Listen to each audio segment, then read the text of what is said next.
दोस्तों, ये नया प्लांट है और इसी पॉट में ग्रो हुआ है। तो उसको भी हम ट्रेन करेंगे और प्लांट है सैंड पेपर का, ऐसे ही ग्रो होने दिया था। और ये पॉट में है, ये बाओबाब का है। उसको भी मैंने कुछ ही दिन पहले इस तरह वायरिंग कर दिया था। अब ये स्टेबल रहेगा, ग्रोथ नहीं करेगा क्योंकि उसका डोरमेसी का पीरियड है। तो अब इस प्लांट को हम ट्रेन करेंगे। यहाँ तक टूटा है तो उसको भी तोड़ सकते हैं और सीजन में हम उसको छोटे पॉट में ले सकते हैं। तो दोस्तों, प्लांट अगर इस तरह छोटा है तो पहले तो हमें उसको बेसिक शेप में लाना पड़ता है। एक बेसिक स्टॉक के रूप में हमें तैयार करना है। इसके लिए बनता है वायरिंग। अगर हम वायरिंग नहीं करेंगे इसे प्लांट को, तो क्या करना होगा, उसको आपको किसी बड़े से पॉट में लगा देना होगा या ग्रो करवाना होगा। फिर बड़ा होगा, फिर चॉपिंग करेंगे, फिर ट्रेनिंग करेंगे, ऐसा कुछ चलता रहेगा। इसमें हम कर सकते हैं ट्रेनिंग, बट हमें इतना वक्त नहीं है, तो हमें कुछ अलग करना होता है। तो जो है इसी से काम चलाना है। तो फिर इसी में अगर हम वायरिंग लगा देते हैं तो अच्छा रहता है। ये 11 नंबर या गैस का वायर है, तो इसी से मैं वायरिंग कर लूँगा। तो वायरिंग से हमें सिंपल से प्लांट से, इसमें ब्रांच भी कम है, फिर भी मैं स्टाइल करना सिखा रहा हूँ, तो इसे वो आप देख ही पाएंगे।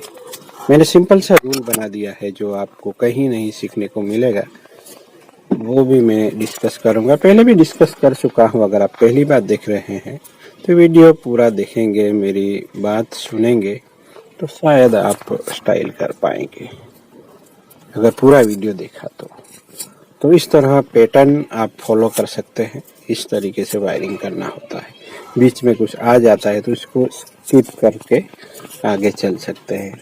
सबसे पहला होता है अनवांटेड ब्रांच से निकालना, जो कि यहाँ इतने ज़्यादा नहीं है। ये सब अनवांटेड कहे जा सकते हैं और नज़दीक ब्रांच नहीं चाहिए। दो ब्रांचों के बीच में इंच या ज़्यादा, इंच से भी ज़्यादा अंतर होना चाहिए। 2 इंच से थोड़ा कम ही हो तो चलता है। तो यहाँ जो भी ब्रांच है उसी को लेके हम इसको स्टाइल करेंगे। तो जितना वायर है उतना हम यूज़ कर लेंगे। बाद में ब्रांच के थिकनेस के हिसाब से हम वायर चेंज करेंगे।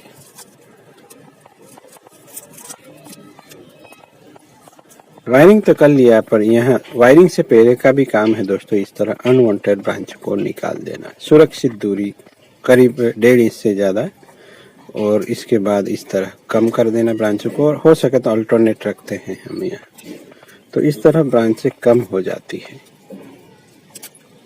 तो अनवांटेड ब्रांच यानी जिस ब्रांच का हमें कोई काम नहीं है, ये भी अनवांटेड ही माना जाएगा क्योंकि नीचे है और इससे पतली है।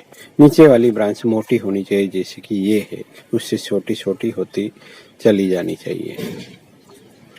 और मैं ये सिखाता हूँ दोस्तों कि आपके पास जो भी अवेलेबल है ब्रांचेस, उसी के सहारे हम प्लांट को कैसे ट्रेन कर सकते हैं और प्लांट भी अच्छा दिखने लगे। तो चलिए मैं इन ब्रांचों में वायरिंग कर दूं। वायरिंग करते वक्त ये बात ध्यान रखनी है कि ब्रांच को एक दूसरे के साथ अटैच करना होता है। इस तरीके से यहाँ की ब्रांच को मैं कर रहा हूँ इस ब्रांच के साथ, यानी इस ब्रांच के साथ भी अटैच हुआ, बट उसको और उसके बीच में हम इस तरह रिलेट करते हैं। और जैसे ही वायरिंग का एंड होता है, हमें ये सिरा होता है जो दबाना पड़ता है, और बाकी बचा जो वायर है उसको काट लेना होता है। ये बेकार नहीं है, किसी छोटी ब्रांच में हम इस्तेमाल कर लेंगे। तो इस तरीके से हम इजीली वायरिंग कर सकते हैं। और वायरिंग का मेन फंक्शन या प्रिंसिपल है दोस्तों, ब्रांचों को प्लेस करना। और ब्रांच प्लेसमेंट से प्लांट, भले ही इसमें बहुत ही कम ब्रांच है, पर ये तुरंत ही कन्वर्ट हो जाएगा, अच्छा दिखने लगेगा दोस्तों। तो यहाँ होता है अब वायरिंग करना। अब वायरिंग के लिए, वायरिंग के बाद जब स्टाइल करते हैं तो मैंने एक रूल सा बना लिया है कि जहाँ ब्रांच वहाँ से टर्न ले लेते हैं। तो चलिए, आपको जैसी मर्जी हो इसी दिशा में हमें इस तरीके से दोनों हाथों से हैंडल करते हुए थोड़ा सा प्लांट को घुमाते हुए स्टाइल करना है। और यहाँ आके जो ब्रांच आ जाती है, अगर ये बार बार सीधा हो रहा है तो दूसरा वायर भी लगा सकते हैं, मैं ज़्यादातर नहीं लगाता। तो ये ब्रांच आ गई तो यहाँ से हमें टर्न ले लेना है। सिंपल है, किसी भी दिशा में जो सूटेबल लगे आपको, इस तरीके से। और फिर यहाँ फिर से ब्रांच आ जाती है तो फिर वहाँ से फिर से टर्न ले लीजिएगा। तो जहाँ ब्रांच वहाँ टर्न वाला रूल इतना कारगर मुझे लगा दोस्तों, बहुत ही कारगर है कि पूछो मत। और इस चीज को अगर समझ लिया तो फिर स्टाइल करना इतना आसान हो जाएगा दोस्तों। आप उसको फ्रंट में भी ला सकते हैं, ब्रांच को किसी भी दिशा में, कहीं भी आपको जहां मर्जी हो स्टाइल का। आप यहाँ देखेंगे तो प्लांट की शक्ल ही बदल चुकी है, आप देख सकते हैं। अब आपको लगेगा कि हाँ अब कुछ बनेगा इसमें से। तो ये देखिए सिंपल है, कितना सिंपल दोस्तों। जहाँ ब्रांच, यहाँ भी यही रूल, जहाँ ब्रांच है वहाँ से इस तरह से मोड़ दीजिए ब्रांचों को, और पर्टिकुलर किसी एंगल के साथ या फिर ब्रांचों को ऊपर भी उठा सकते हैं। तो इस तरीके से इतना जल्दी और इतना सटीक तरीके से ये प्लांट स्टाइल हो जाएगा कि आप भी आश्चर्य में पड़ जाएंगे कि ये इतना अच्छा क्या इसमें से प्लांट बन सकता था। आप देखिए इसने शेप ले लिया है एक प्लांट का। अब यहाँ आप अब वायरिंग जब वायर बाइट होगा तो निकाल देते हैं और फिर ट्रिमिंग ही करते रहिए। ये नेचुरल बोनसाई की तरह ही ये प्लांट है और ये तो अपने आप ग्रो हुआ है, इससे अच्छी बात क्या हो सकती है दोस्तों। तो ये हो गया पौधा स्टाइल, सिंपल है।